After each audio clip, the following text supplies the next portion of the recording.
Bienvenue à vous les taureaux, on va découvrir votre guidance générale pour ce mois d'avril 2023. Je vais faire le tirage avec vous et ensuite je vais interpréter les cartes. Alors pour ce mois, je prends une carte d'énergie pour vous, une énergie d'entrée de mois ou une énergie qui va vous accompagner sur ce mois d'avril. Et ensuite pour le tirage, donc je prends deux cartes pour les messages principaux pour vous, pour ce mois d'avril.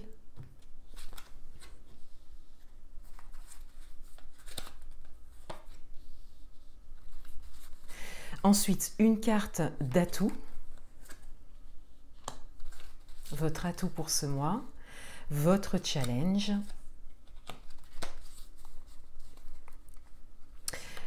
Vie amoureuse, vie professionnelle,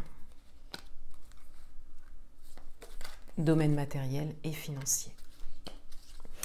En fin d'interprétation, je prendrai un message supplémentaire pour vous.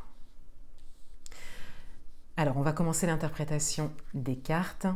Pour toutes les guidances personnalisées, vous avez un lien en barre d'informations et vous avez également un lien pour me rejoindre sur mon compte Instagram. J'y partage toutes mes activités. Alors, quelle est votre énergie pour ce mois? On a la femme qui tient un cœur. Donc, on a des énergies d'amour, on a des énergies de bienveillance, de douceur. On a le chiffre 44, donc on a également cette stabilité, peut-être une stabilité intérieure, peut-être par rapport au domaine amoureux pour certains d'entre vous. Mais on a vraiment cette idée d'amour et de bienveillance. Donc, c'est peut-être ce que vous recherchez pour certains d'entre vous. Mais c'est surtout une douceur, une bienveillance que vous dégagez aussi. On a la femme, donc on a cette idée d'énergie féminine aussi, le côté yin. Donc on a cette idée de soit de recevoir des énergies d'amour, peut-être dans le domaine amoureux encore une fois, soit d'être ouverte à la réception, à recevoir l'amour. Donc là, il y a peut-être un travail sur l'amour de soi qui a été fait pour certains d'entre vous. Les messages principaux pour vous pour ce mois, on a le 6 de Pentacle et on a le roi d'épée. Alors, avec le 6 de Pentacle déjà, on a cette idée de donner et de recevoir. Donc ça vient résonner avec la carte d'énergie principale pour vous pour ce mois. Mais là, on est plus dans le concret avec les pentacles, donc on est dans des actions concrètes, on est dans la matière, dans la concrétisation de quelque chose. Et on a cette idée de soit rechercher ou trouver un équilibre entre le donner et le recevoir. Ça peut concerner le domaine amoureux pour certains d'entre vous, ça peut également concerner tous les domaines, et avec les pentacles, ça peut aussi concerner le domaine professionnel particulièrement. Ça peut également ouvrir sur un aspect financier de quelque chose, une expérience que vous vivez actuellement. En tout cas, c'est en lien, c'est en interaction avec des énergies extérieures, événements, situations, personnes.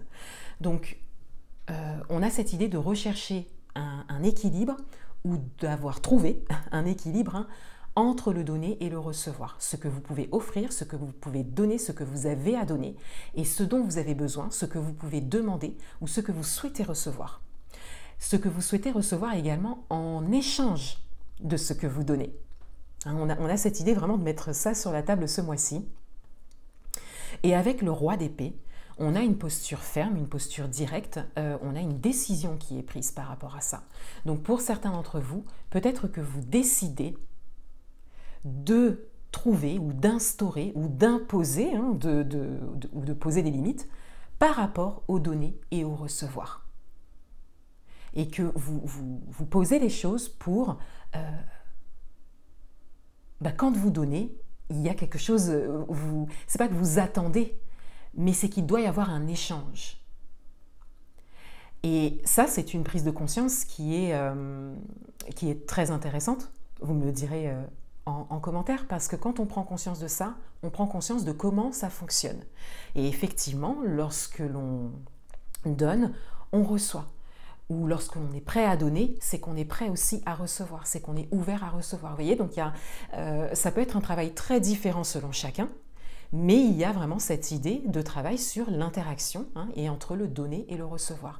Peut-être que pour certains d'entre vous, vous n'étiez pas prêt à recevoir, mais vous donniez facilement. Vous voyez, et là, il y a un équilibre en tout cas qui est en train de se créer. Et avec le roi d'épée, on a vraiment cette idée de prise de conscience et de prendre des décisions par rapport à ça. Ou en tout cas de se poser ne serait-ce que quelques questions par rapport à ça. Encore une fois, vous pouvez l'adapter à votre propre situation. Votre atout pour ce mois, on a le 6 d'épée.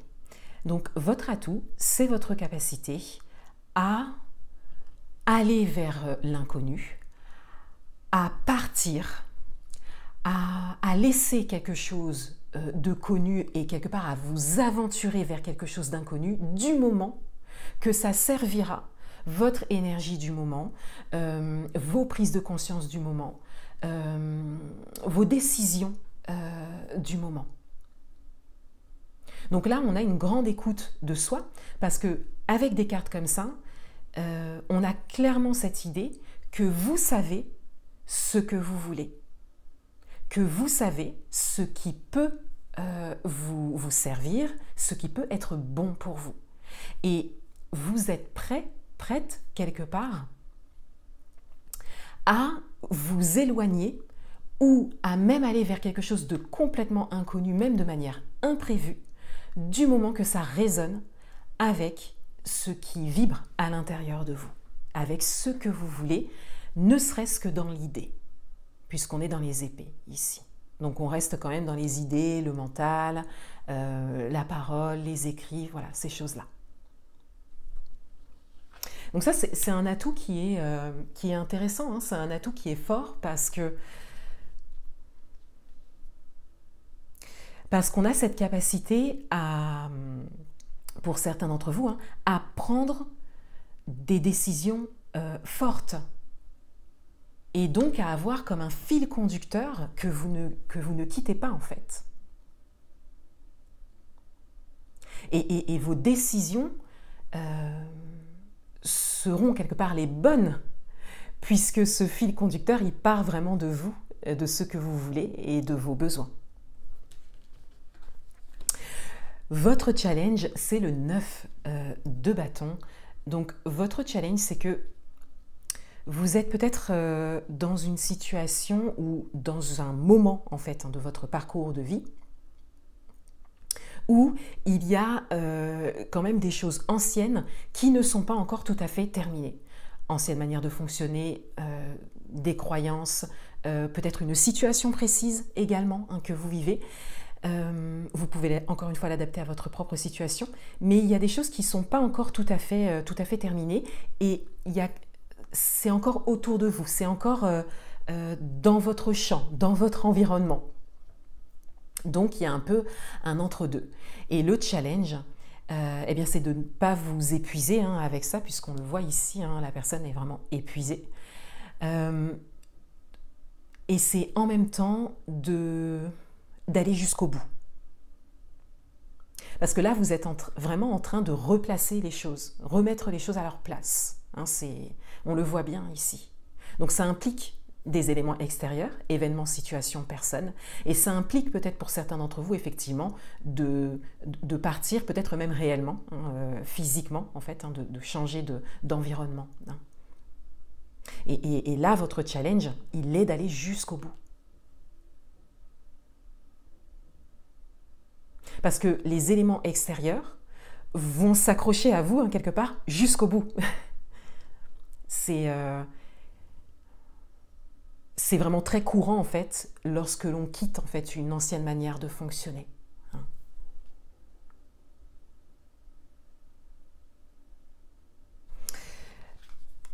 Dans votre vie amoureuse, on a le 7 d'épée. Alors, on a pas mal d'épées dans votre tirage. Alors, dans votre vie amoureuse, on a cette idée de vouloir quitter quelque chose. Ça peut être une relation, ça peut être encore une fois une manière de fonctionner, se détacher de certaines croyances, de certaines peurs. Voilà, on a vraiment cette idée de vouloir quitter quelque chose. Mais là, il y a vraiment quelque chose qui n'est pas authentique, qui n'est pas fait, qui justement ne va pas jusqu'au bout. Oui, c'est vraiment le mot qui reste.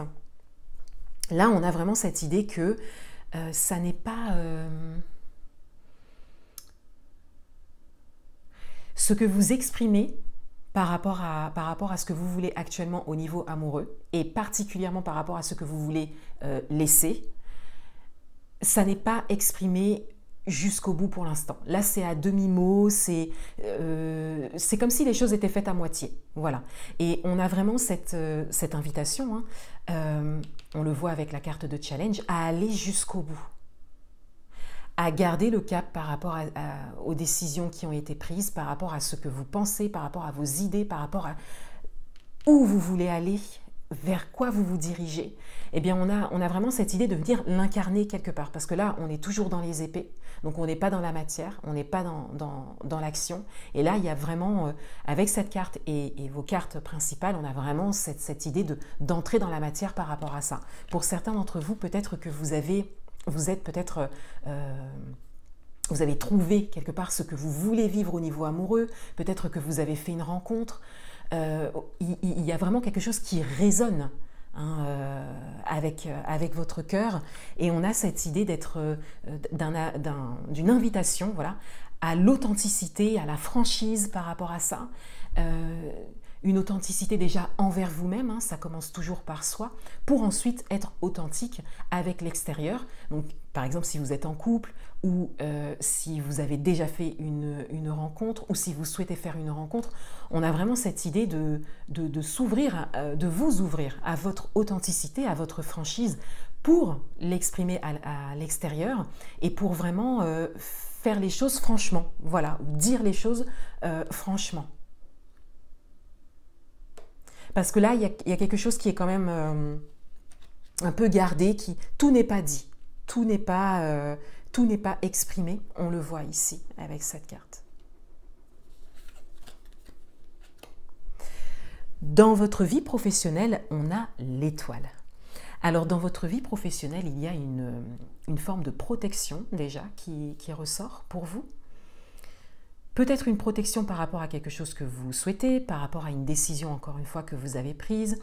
Peut-être que vous changez d'environnement professionnel, on le voit avec le 6 d'épée ici. Et il y a cette guidance. Donc là, dans votre vie professionnelle, les synchronicités seront importantes. Ce qui vous paraît être un signe est un signe, vous voyez. Donc on vous invite vraiment à vous diriger, hein, de cette manière-là. On n'est toujours pas dans la matière, dans votre tirage, sauf avec l'énergie du 6 de Pentacle. Mais c'est peut-être nécessaire pour vous, pour pouvoir vraiment incarner cette confiance que vous avez en vos guides, en une protection qui est bien là, et cette croyance que vous avez en les synchronicités et les signes que vous pouvez recevoir. Donc on a comme une ouverture, hein, quelque part, à une forme de spiritualité, hein, pour vous, une forme de guidance qui est là. Dans le domaine matériel et financier, on a le 6 de coupe. Donc on a encore un 6, hein, le chiffre 6 est aussi présent dans votre tirage. Et avec le 6 de coupe dans le domaine matériel et financier, là on a une idée de joie, de plaisir. On a une idée d'insouciance aussi qui ressort. On a comme un peu l'enfant intérieur qui parle ici. Donc ce qui serait intéressant, c'est de vous connecter à votre enfant intérieur, peut-être par rapport à un projet, peut-être par rapport à des doutes, des incertitudes que vous avez au niveau matériel et financier, ou peut-être par rapport à quelque chose que vous souhaitez engager. On vous invite vraiment à revenir à vos sensations, et à peut-être des sensations que vous avez connues enfant, à un rêve également, à quelque chose qui vous fait envie, hein, vraiment quelque chose qui vous attire, mais qui n'a pas forcément de signification dans la matière, hein, vous voyez, qui est encore un peu flou. Et on vous invite à vous connecter à ça. on vous invite à vous connecter à ça et à laisser vos ressentis vous parler. Donc là, on est vraiment dans une forme de connexion subtile. Et c'est intéressant parce que vous êtes un signe de terre. Vous êtes un signe de terre et donc vous êtes un signe où on a des caractéristiques d'ancrage et de présence à la matière. Et vous pourrez me le dire en commentaire, mais ça peut être un challenge pour vous, quelque part de sortir du concret, du factuel, pour vous laisser quelque part guider par le subtil. Il serait intéressant de regarder vos signes ascendants et votre signe lunaire. Voilà. Par exemple, si votre ascendant, c'est un signe d'eau, qui sont des signes très intuitifs, eh ben, vous voyez, on a toute cette dynamique de connexion au subtil. Justement, les signes d'eau ont plus pas de difficultés, mais c'est plus challengeant pour un signe d'eau d'être ancré, d'être dans la matière, vous voyez, ou un signe d'air. Voilà, donc ce serait intéressant de regarder votre signe ascendant, parce que c'est peut-être votre challenge du moment, et votre signe lunaire qui va plus représenter ce qui est un peu caché, ce que vous avez à l'intérieur de vous, mais que vous n'exprimez pas, que vous n'utilisez pas forcément, puisque ça n'est pas votre signe principal, vous voyez. Et dites-le moi en commentaire, ça m'intéresserait de savoir quel est votre ascendant, quel est votre signe lunaire par exemple. Un dernier message pour vous, on a la famille avec les mots-clés hérédité, lien du sang, âme sœur, ancêtre, vie de famille, communauté, relations intimes, famille du genre humain. Alors pour certains d'entre vous, on a vraiment le côté relationnel en général qui ressort, relationnel peut-être familial qui va aller un petit peu plus loin que le domaine amoureux. Vous voyez, peut-être que cette carte elle représente le domaine amoureux et sentimental, donc qui peut impliquer le familial, l'amical, vraiment le relationnel. Avec la femme qui tient un cœur, on le voit bien ici.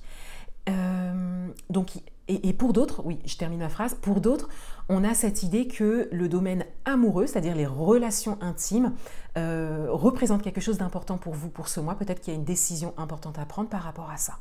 Et peut-être que vous avez, vous avez fait une nouvelle rencontre et que le profil de la personne n'est pas du tout le type de personne que vous avez fréquenté jusque-là. Vous voyez, on le voit sur cette carte, on voit toute cette diversité. De manière générale, on a un message supplémentaire, je pense, par rapport à toute cette guidance, tout ce subtil dont je vous parlais. Parce qu'ici, on a les âmes sœurs, on a les ancêtres, et on a la famille, l'hérédité, voyez. Donc, vous êtes peut-être guidé et protégé par, justement, des âmes qui vous ont précédé. Et ça, c'est très intéressant puisque du coup, on entre dans le transgénérationnel et on vous invite vraiment à ne pas ignorer les messages que vous recevez parce que là, on le voit bien, donc en termes de synchronicité et de signes qui n'ont peut-être pas forcément de sens dans le concret, dans la matière, mais qui pourtant vous appellent et vous guident. Voilà. Voilà pour vous les taureaux. Je vous souhaite un excellent mois d'avril 2023 et je vous dis à bientôt.